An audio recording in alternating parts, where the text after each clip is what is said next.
kazi ya damu ya Yesu katika maisha yako. Wakati mwingi tunapokosa kujua maana kubwa sana ama damu ya Yesu ina kazi gani kwenye maisha yetu, hii ibada hatuwezi sisimukia, lakini hii ni ibada ya muhimu sana, na hii ibada inamhusisha Kristo Yesu moja kwa moja kwenye maisha yako na mapito ya kiroho. Na ibada hii inasimamia sana kwenye msingi wa kiroho. Bwana Yesu asifiwe. Ibada hii inasimamia, tambua ile kazi damu ya Yesu inafanya kwenye maisha yako. Kazi mbalimbali, yani imebeba kazi mbalimbali, yani ina sehemu mbalimbali za utekelezaji. Hii damu ya Yesu inatekeleza mambo ya aina mbalimbali, inatekeleza vitu vya aina mbalimbali kwenye maisha yetu. Bwana Yesu asifiwe. Si tu kushiriki tu damu ya Yesu, lakini damu ya Yesu imebeba kitu kimoja kinachoitwa ukombozi. Imebeba ukombozi. Sema ukombozi. Hebu ongea kwa ujasiri kidogo, sema damu ya Yesu imebeba ukombozi. Inanikomboa katika kila eneo nililofungwa. Bwana Yesu asifiwe. Maana kitu kinachokombolewa ni kuonyesha kimetekwa ama kimewekewa hundi ama kimetekwa kwa sababu ya kwamba kuna kitu fulani kinahitajika kitendeke ili kiachiliwe mahuru.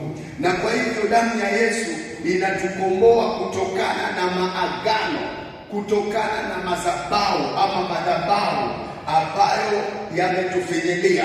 Hii damu ina nguvu sana, na hakuna madhabahu yoyote inaweza kuwa na nguvu kama hakuna damu ya Yesu. Bwana Yesu asifiwe. Hakuna madhabahu yoyote inaweza kuwa na nguvu kwenye maisha ya mtu isipokuwa na damu. Kwa hivyo madhabahu ni lazima iwe na damu. Iwe ni damu ya aina yoyote, iwe ni damu ya kuku, iwe damu ya kondoo, iwe damu ya mnyama, lakini bora kuna damu. Maana damu inaashiria uhai. Bwana Yesu asifiwe. Damu inaashiria uhai. Kwa hivyo leo nataka tuweze kuona tu kwa kifupi, nataka tuone kwa kifupi sana, inatusafisha. Bwana Yesu asifiwe. Bwana Yesu asifiwe. Jambo la kwanza, tambua damu ya Yesu inatuhesabia haki. Namba 1, inatuhesabia haki. Haki inatuhesabia haki na inatuondolea ghadhabu. Ghadhabu ni jambo ambalo limekusudiwa kutendwa juu yako. Ghadhabu ni ile hasira ambayo imekusudia kuachiliwa juu ya kitu ama juu ya mtu ama juu ya jamii. Kuna ghadhabu inaachiliwa, lakini damu ya Yesu ina nguvu ya kutupatia haki. Namba 1, sema damu ya Yesu inanipatia haki. Kwa nini nakupatia haki? Ama haki inayokupatia ni haki ya jinsi gani? Ni haki ya umilikishaji, ya kwamba mtu yeyote anapohesabiwa haki katika jambo lolote, unapopata haki inaonyesha ya kwamba wewe wastahili kukipokea kitu cha aina fulani. Bwana Yesu asifiwe. Amen. Haki inakupatia, yani unastahili, yani ya kwamba umetoshea kupokea vitu fulani ambavyo ulikuwa haustahili kuvipokea, lakini kwa sababu kuna haki, kuna damu imesongea, kuna damu imenena. Bwana Yesu asifiwe. Hebu fungua nami kitabu cha Warumi. Kitabu cha Warumi. Bwana Yesu asifiwe. Warumi mlango wa 5 utaweza kuona mambo ambayo ni ya muhimu sana. Kitabu kile cha Warumi mlango wa 5 unasema nini? Tuko hapa mstari mmoja wa 9 unasema, basi zaidi sana tukiisha kuhesabiwa haki katika damu yake. Basi zaidi sana tukiisha kuhesabiwa haki katika damu yake, tutaokolewa na ghadhabu kwa yeye. Bwana Yesu asifiwe. Sasa unaona hii damu imebeba uwezo, tukisha hesabiwa haki kwa damu. Yaani basi sasa tumekwisha kuhesabiwa haki kwa damu. Na tukiweza kusaidiwa pia, Bwana Yesu asifiwe, tukiondolewa na ghadhabu. Ghadhabu ni jambo baya lililokuwa limekusudiwa likutokee. Lakini kuna damu ikalipa fidia. Haleluya. Ni kwamba nikuonesha ulikuwa na deni la mauti, ulikuwa na deni la kuangamia, ulikuwa na deni la kuweza kupoteza vitu fulani, lakini baada ya hii damu kutulipia ile fidia, sasa imetusaidia hata kutuondolea ghadhabu. Bwana Yesu asifiwe. Wakati wowote ghadhabu si kitu kirahisi. Bwana Yesu asifiwe. Ghadhabu si kitu kirahisi. Ndiposa Biblia inaposema ya kwamba basi zaidi sana tukiisha kuhesabiwa haki katika damu yake. Ikiisha kuhesabiwa haki katika damu ya Yesu inakupatia haki ya kumiliki, haki ya kufanya wewe uwe mwana wa Mungu. Haukuwa na haki, lakini sasa Biblia inasema kwa maana pengine basi amemnunulia Mungu watu kwa damu. Haleluya. Amekwisha tununua. Haleluya. Damu ya Yesu ina nguvu ya kuvunja mipaka ama mapokeo uliyoyapokea kutokana kwa mababa zako. Haleluya. Kuna yale mapokeo ni urithi wa vitu ambavyo vilikuwa ndani ya baba ya Yesu. Ina nguvu ya kuvunja mapokeo. Sema kila mapokeo. Unajua tunapoongea pia tunaendelea tukijideliver. Haleluya. Sema kila mapokeo niliyoyapokea kutoka kwa mababa, kutoka kwa mababu, yakavunjike sasa katika jina la Yesu. Yakavunjike sasa katika jina la Yesu. Kwa damu ya Yesu ninayaharibu maunganiko ninayounganishwa katika ulimwengu wa rohoni, katika jina la Yesu. Chapie Yesu makofi mazuri.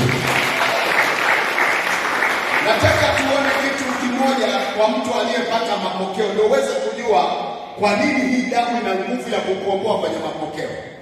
Biblia inasema wakati mmoja palikuwa na njaa, na hii njaa ikasababisha Abrahamu aende Misri. Lakini walipokuwa wanaenda Misri, alimwambia mke wake, tukifika waambie wewe si mke wangu, wewe ni dadangu. Bwana Yesu asifiwe. Na unaona baada ya miaka mingi pia wakati wa Isaka kukatokezea kitu kama hicho.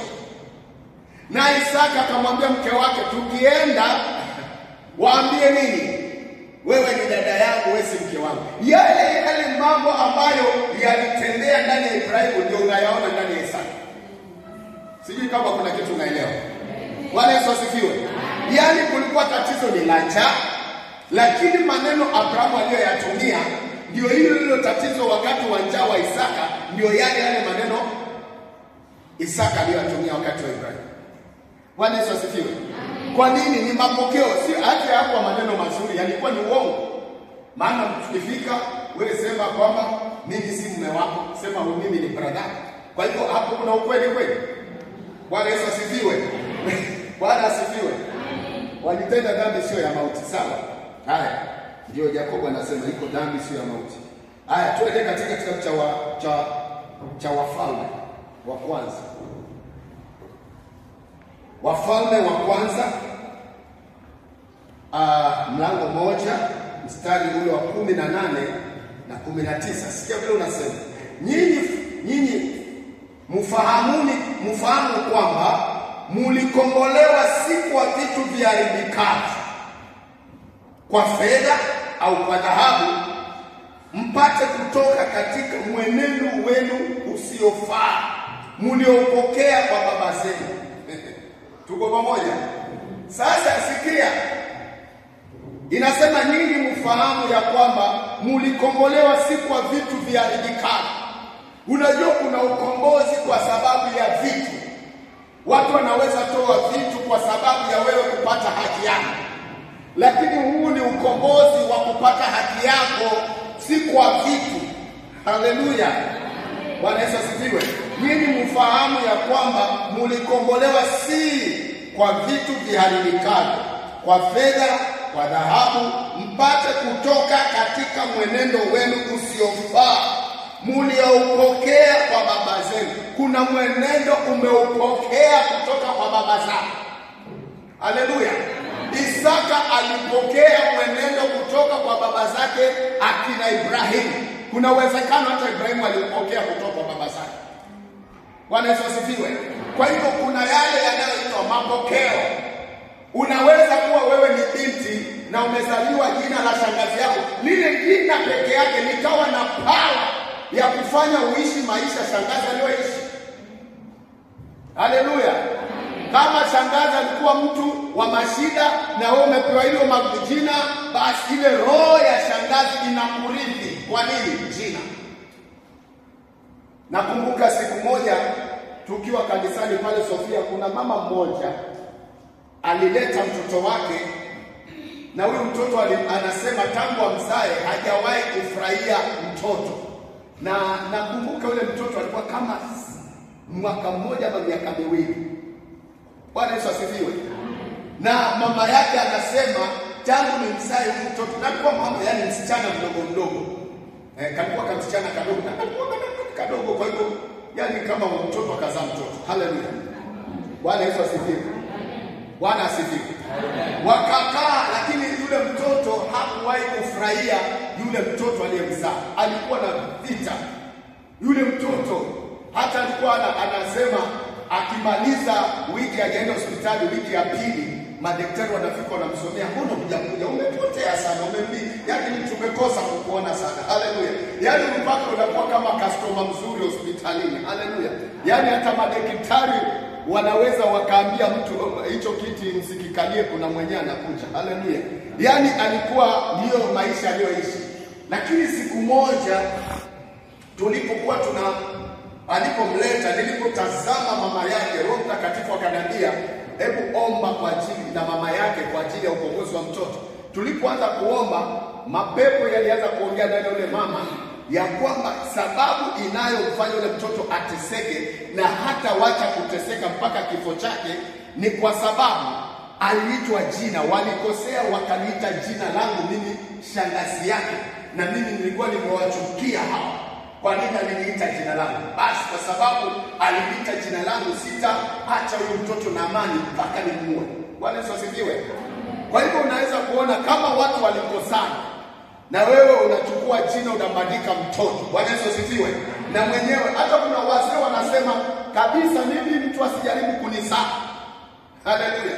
Wako wazee majeuri kweli kweli, mimi mtu asijaribu kunizaa, ukinizaa shauri yako. Na kweli kwa sababu unajifanya kichwa unamzaa. Haleluya. Sasa anaanza kuinuka, maroho yanaanza kuleta mateso. Jina la Bwana libarikiwe. Lakini leo natangaza kwa jina la Yesu, ndio faida ya kuja kanisani. Unaanza kupata maarifa. Kama wewe ni kijana, kama wewe bado uko njiani, unapata maarifa. Usifanye vitu tu kwa kufuata vitu vya namna hiyo.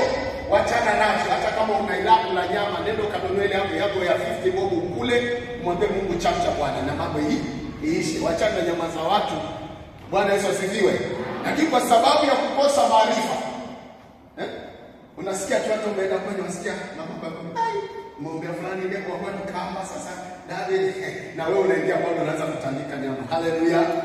Jioni hiyo unaweza kupata ataki za aina mbaya. Bwana Yesu asifiwe. Karibu David. Na hata ng'ombe ambayo imechinjwa matangani. Bwana Yesu asifiwe sana. Tusiweze kula hizo baadaye. Bwana Yesu asifiwe. Bwana asifiwe. Mbona ananiangalia? Yaani nashangaa hata sisi tunakula nyingine. Sana inaitwa, acha nikwambie, inaitwa sadaka ya shetani. Sadaka za mashetani. Ulimwengu kusoma hiyo. Kuna sadaka zinazoitwa sadaka za mashetani. Sasa tuondoke hapo. Wacha turudi pale. Bwana Yesu asifiwe. Ni vizuri tu wanakupatia ufahamu. Sikia vile inasema kututoa utukufu moja kutupeleka utukufu mwingine. Sema Bwana ananitoa utukufu moja na kunipeleka utukufu mwingine katika jina la Yesu. Utukufu wenye ushindi katika jina la Yesu. Chapie Bwana makofi mazuri. Bwana Yesu asifiwe. Nataka nikwambie, nilipokuwa nikiomba na kutafakari, nikasikia lazima tuendelee na hii meza ya Bwana. Nikasikia ujumbe huu ni wa muhimu sana katika nyakati, maana kila kitu Mungu kileta kwa wakati. Bwana Yesu asifiwe. Huu ni ujumbe ama tuko kwenye kipindi cha ukombozi katika roho, ukombozi katika anga zetu. Bwana Yesu asifiwe. Hivyo damu imebeba ukombozi na msamaha. Damu ya Yesu imebeba nini? Ukombozi na msamaha. Kuna msamaha na kuna ukombozi. Tuko pamoja? Amen. Kitabu cha Waefeso. Haleluya. Damu ya Yesu. Tunaangalia kazi zilizo ndani ya damu ya Yesu. Kazi zilizo ndani ya damu ya Yesu. Bwana Yesu asifiwe. Yaani unaweza kuona kwamba ndani ya hiyo damu kuna ukombozi. Ndiposa unaposhiriki hii meza ya Bwana, shiriki kwa imani ya kwamba mimi ninapoenda kushiriki hii meza, ukombozi thabiti ndani ya maisha yangu. Ukombozi wa kukombolewa na mapokeo. Unajua mtu akiwa ndani ya mapokeo anahitaji ukombozi. Maana mapokeo ni vitu ambavyo unavipokea ambavyo vitaleta mateso kwenye maisha yako. Bwana Yesu asifiwe. Nataka tudai Mungu atupatie ukombozi katika jina lake. Kitabu kile cha Waefeso mlango 1:7 inasema, katika yeye huyo kwa damu yake tunao ukombozi wetu na msamaha wa dhambi sawasawa na wingi wa neema yake. Haleluya. Katika yeye huo tunao ukombozi wa dhambi na msamaha. Tuna ukombozi na msamaha. Sema Bwana umenikomboa na endelea kunikomboa kutokana na kila madhabahu inayoleta utumwa ndani ya maisha yangu. Yesu, nikomboe siku ya leo kwa damu yako katika jina la Yesu. Chapie Bwana makofi mazuri. Mwongezee Bwana makofi mazuri. Yaani hii damu ina kazi. Damu ya Yesu ina kazi. Na ndiposa hii damu mtu anayekuna ama unapofanya ibada za Holy Communion, unapofanya ibada ya meza ya Bwana, wewe unachukiwa na mapepo. Mapepo hayawezi kukukaribia, wanasikia harufu, wanasikia kichefuchefu ndani yao. Haleluya. Ibada hii ni ukombozi sahihi. Ibada hii ni moto wa Mungu kwa adui. Ibada hii ni ibada imebeba nguvu ya kututoa kwenye mapokeo. Amen. Bwana Yesu asifiwe. Mapokeo si kitu cha mchezo. Wacha nikupatie siri moja. Watu wengi wameokoka, lakini wanapokosa kuvijua mbinu ama kujua vita vya kiroho jinsi wanavyoweza kuvipigana, wanaangamia. Ndiposa unaikuta watu wengi wanaota ndoto hata kama wameomba, Baba usiku nalala, nifinike na damu ya Yesu, nifinike, na bado unaota unafukuzwa na mashetani. Jiulize kwa nini? Halo? Unahitaji ujue maarifa ya kutembea kwenye anga. Maarifa ya kwanza, zamani kabla hatujaokoka, nikisikia ng'ombe ya mtu imeuawa na kamba ama mbuzi imeuawa na kamba, tulikuwa tunachinja na tunakula. Lakini baada ya wokovu hauruhusiwi kula kitu kama hicho. Tuko pamoja? Amen. Unajua kwa nini? Haleluya. Amen. Unajua kwa nini? Kwanza tulikuwa kule Taita tukikaa wakati wa ukame, kama mnaomba ng'ombe za watu rishomo kena basi. Asikia ng'ombe fulani imekufa na kamba. Wajua nyama kule hakuna ratili, ni kungulo tu. Makataki. Ni unapewa. Bwana Yesu asifiwe. Basi mnaenda mnazidadadada mnaziweka kwa kamba. Zinapigwa na moshi, mnakula ukiwa. Ng'ombe anganya isirie basi mpaka idime dami. Bwana Yesu asifiwe. Wacha. Sahihi kama umeokoka mnaisika ama uwapatie watu wa dunia watu. Tuko pamoja? Unajua ukila itakufanya nini? Wangapi wanajua? Ikila itawafanya nini? David anajua. Mtu mmoja tu na njogoo. Nyinyi wengine ambao mjui ukila itakufanya nini mnataka kujua kuinua mkono leo. Ndio kanisa sana nasi sawa. Bwana Yesu asifiwe. Vizuri, kumbe niko katika right time. Majira yaliyo sahihi. Bwana Yesu asifiwe. Wajua saa ingine naweza kuwa na udhaifu wangu hapo nafikiri anisaidie mtu. Lakini hata kuku. Unaona kazi ile kuku zinakuwa na kideri, unaona inasinzia kama inakuombea inashtuka. Inakuombea inashtuka. Ushaona mtoto anangoja chapati zile hapo pale. Hata usipocheza taingia ndani ya kikalango. Haleluya. Weke kando, mama alikuwa anatuzaka mkateni chapati yake kwanza akae pale. Ukishakwenda kwanza na unaenda ukitotola kama hizi jamani. Sijui hajawahi kufanya hiyo michezo. Sasa nilifanya sana. Yaani chapati tu idokonoa tu kidogo. Hiyo ya Efeso 2, si ndio? 12 inasema vizuri, alafu ndio 13. Inasema ni kwamba zamani zile mulikuwa hamna Kristo. Mumefarakana na jamii ya Israeli. Wageni wasio na maagano ya ahadi ile. Tulikuwa wageni tusio na maagano. Hatuna maagano. Maagano hayakwako. Yaani maneno mengine hatukuwa na ahadi za Mungu. Hatukuwa na ahadi. Maagano hayakwako. Ahadi hazikuwepo. Haleluya. 13. Lakini sasa katika Kristo Yesu nyinyi mliokuwa mbali hapo kwanza mmekuwa karibu kwa damu yake Kristo. Amen. Damu ya Yesu Kristo imetusongeza karibu. Amen. Imetufungulia neema. Imetufungulia mlango. Tangaza kwa jina la Yesu. Simama kwa miguu yako utangaze. Baada ya Efeso ambao tumesoma 1 mlango mstari wa 7. Na katika yeye huyo kwa damu yake tunao ukombozi wetu, msamaha wa dhambi, sawasawa na wingi wa neema yake. Tuko pamoja hapo? Na kwa sababu hiyo tunao msamaha. Haleluya. Bwana Yesu asifiwe.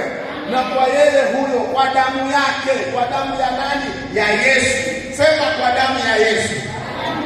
Hebu ongea kwa Yesu. Kwa damu ya Yesu ninao msamaha wa dhambi na ukombozi. Damu ya Yesu, naomba unikomboe, naomba unikomboe. Nakombolewa kwa damu ya Yesu, kwa kila maagano yaliyofanywa na mababu na manyanya, katika jina la Yesu. Hata jina, sema hata jina lililoitwa linadai ukombozi katika jina la Yesu. Chape Bwana makofi basi. Bwana Yesu asifiwe. Bwana Yesu asifiwe. Unapojua maarifa haya yatakusaidia. Kuna vitu vingine, wacha nikwambie, kuna mambo mengine wewe ni mwokofu uliokoka. Kuna ndoto zingine hazifai uziote. Lakini unaziona mpaka unashangaa. Na mimi jana niliomba, nilijifunika na damu ya Yesu. Unaweza kujifunika na damu ya Yesu, lakini wewe ulikuwa umekula mtura asubuhi. Haleluya. Bwana Yesu asifiwe. Ulikula mitura asubuhi. Sasa kujifunika na damu ya Yesu haisababishi wewe kuwa hakuna kitu. Bwana Yesu asifiwe. Lakini ukijua maarifa. Maandiko yanasema ya kwamba, wewe fikiria, neno linasema watu wangu wanaangamizwa. Kwa nini? Kwa sababu ya kukosa maarifa. Kwa hivyo unaangamizwa tu na shetani. Shetani anakupiga mieleka, maana nini? Hauna. Bwana Yesu asifiwe. Lakini wacha nikwambie, ukiwa umelijua neno na umejitakasa na umekaa katika neno, sasa utafunga mashetani itafungika. Sasa utafunga mapepo itafungika. Sasa utafunga kimila za kwenu zitatii. Sasa utamulisha mapepo yaliyoko kwenye boma. Haleluya. Bwana Yesu asifiwe. Mapepo yaliyoko kwenye boma. Unaweza kujuaje boma letu lina madhabahu? Unaweza kuangalia vitu vya aina fulani vinavyoashiria katika familia, katika jamii, katika dunia, katika nini, unaweza kutambua. Sasa mimi nitapigana vita vya jinsi gani? Tuko pamoja? Amen. Bwana Yesu asifiwe. Amen. Kwa sababu neno la Mungu linakuja kutupatia nini? Maarifa. Sema maarifa. Maarifa. Wacha tumalizie hii moja hapa. Haleluya. Damu ya Yesu inatusongeza sana karibu na Mungu. Unaposhiriki damu ya Yesu karibu, inakusaidia kukusongeza wewe karibu na nani? Na Mungu. Ndio faida hiyo. Hiyo ndio faida kubwa ya wewe kushiriki. Unajua, cha nikwambie, wakati mwingine tuna meza za Bwana, tunaenda tu kuingia, tunakula tu, lakini hatujajua imebeba kazi ya aina gani ndani yetu. Kuna kazi maalum hiyo meza ya Bwana imebeba. Inakusongeza wewe mbele za Mungu. Inamkumbusha Mungu bado uko na mtoto. Ni kama mzazi aliye na mtoto na yule mtoto alienda safari ya mbali, hamuoni na hana msingi, lakini wakati yule mtoto anamkumbuka, haleluya, kwenye mind yake anajua kuna mtoto. Kitabu hicho cha Efeso mlango wa 2. Tulisoma mlango wa kwanza, twende mlango wa 2. Soma tu mstari mmoja alafu tumalizie, twende sasa mahali pengine. Haleluya. Mlango wa 2 mstari wa 13. Tumalizie na hiyo. Lakini sasa katika Kristo Yesu, nyinyi mliokuwa mbali hapo kwanza, mmekuwa karibu kwa damu yake. Mliokuwa mbali hapo kwa sasa, mmekuwa karibu kwa damu yake. Damu inatusongeza karibu. Amen. Tulikuwa mbali na haki zetu. Sikia mstari wa 12 inasema. Sikia 12 inasema kwamba zamani zile mlikuwa hamna Kristo, mmefarakana na jamii ya Israeli, wageni wasio na maagano. Wasio na nini? Maagano ya ahadi ile. Mlikuwa hamuna tumaini, hamuna Mungu duniani. Haleluya. Tulikuwa tunaishi duniani, hatuna tumaini, hatuna Mungu, tulikuwa mbali na zile ahadi. Lakini damu ya Yesu imetusongeza karibu na Mungu. Sema, damu imenisongeza. Hebu ongea kwa ujasiri, damu ya Yesu imenisongeza karibu na Mungu. Sasa nilikuwa mbali, lakini kwa damu nimesonga karibu. Chape Bwana makofi basi. Haleluya. Sikia vile nasema 12 kwamba zamani zile mlikuwa hamna Kristo, nyinyi mmefarakana na jamii. Yaani tulipokuwa hatuna Yesu, tumefarakana na jamii ya Mungu.